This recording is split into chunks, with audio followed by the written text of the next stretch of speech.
Did they? Didn't they? Just what is all the fuss about? ITV's The X Factor is being pilloried tonight after allegations that it may have misled its 11 million viewers after revealing that some of the acts had their voices tweaked to make them sound better. The programme's producers say the auto-tuner is only ever used for the audition stages and not in the live performances that the judges and the live audience actually hears. So why at all? Well, they say they want the televised end product to be the most entertaining experience possible. Critics say altering the singers' voices takes away the show's integrity. Well, we decided to find out for ourselves just how much difference the voice tuning software actually makes.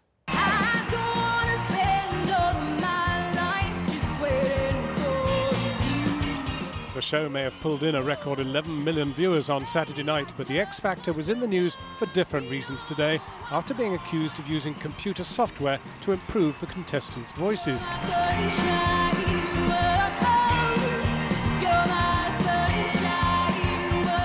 Zimbabwean Gami Nengu was one of those whose voice sounded noticeably better post-production, leading fans to believe technical wizardry had been involved. There was only one way to find out what the fuss was all about. I went down to Covent Garden's recording studio, The Hospital, to put auto-tune into practice. This is our control room, John. Incredible. I mean, this is where it all happens. Do you know what all those do? Most of them. It's taken me a while, but yes, I do. Auto-tune is a software device which allows singers to have their pitch perfectly tuned. We can do a semitone, we can do more, we can do in between. A whole tone?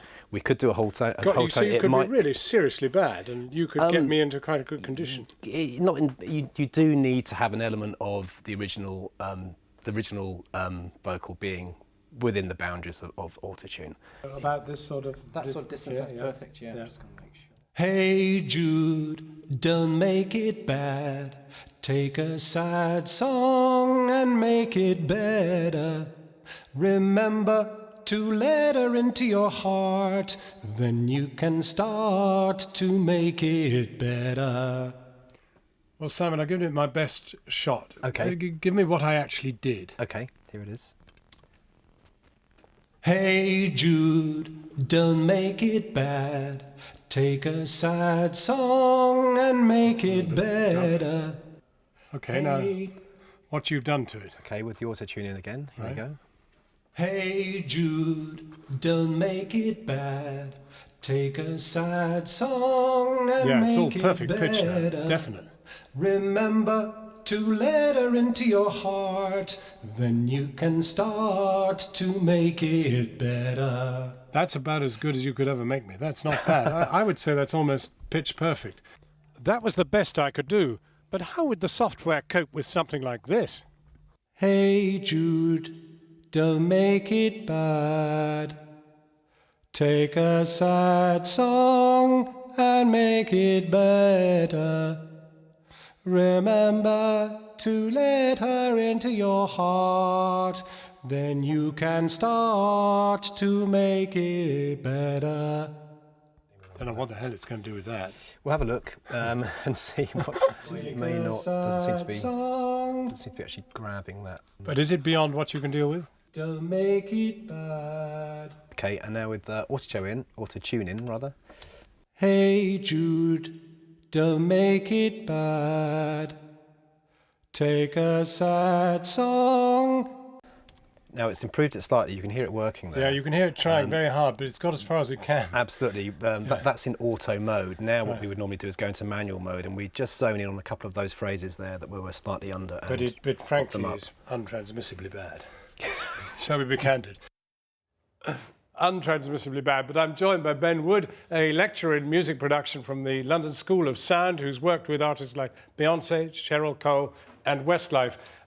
Well, this isn't really new gizmo, is it? Well, it's technically new in the sense it's digital, but it's an old story, isn't it? Yes, it's been around since about 1996 and has just basically been improved as computer technology has improved itself. Are we suggesting that virtually nobody can sing without it? No, a great singer will always be a great singer. You can always take people up, I say, one level. If they're a bad singer, you can make them an okay singer. Okay to good, good to great, great to amazing. An amazing singer will always be at the top of their game anyway. But diabolical to absolutely nothing. pretty much. You've got to Yes. have some basic talent, Yes. as Simon, the engineer, suggested. But therefore, why the fuss? I think it's because it was used in a competition format. So people thought that they were being cheated. I think that some people were being tuned and others weren't. But in a way, they were being cheated because, as you have said, a great singer, and that's after all what a talent spotting show is all about, is a great singer, as you said. Yes, I don't think it should have been used in a competition format, but I guess X Factor feel that they are just trying to make a great TV show. But I mean, there are great groups. I mean, in my day and age, there were the Monkees, who I'm not saying they couldn't sing in tune, they could, but they were kind of created. They were not great musicologists or anything else. And I dare say, even today, there are people who perhaps can't really sing without this auto-tune capacity. Yes, I think once again you're just improving what's there, and there hasn't been a record made in the last sort of 10 years that hasn't had autotune used in some respect, whether it's 1% of the time or 100% of the time. Are we really any longer talking talent shows anyway? Aren't we just talking entertainment? People could argue that point, especially with the X Factor case in point. But I still feel that you should be able to sing before the autotune is used as a starting point. But in the end, the acid test is the 11 million people that tune in, isn't it? I mean, do they care? I guess they do. The amount of posts on Twitter and Facebook and all the groups that have appeared today show that they do care. This has been real talk on the Yeah, social blog sphere and everywhere else. Yes. Everywhere you go, on Twitter and Facebook, as I've said, it's just all over the place. People commenting, saying, I feel cheated, how dare they do this? This is supposed to be a competition. Heaven preserve us. I shall find my offering somewhere in the blogosphere before I finish the programme. Thank you very much indeed, Ben Wood.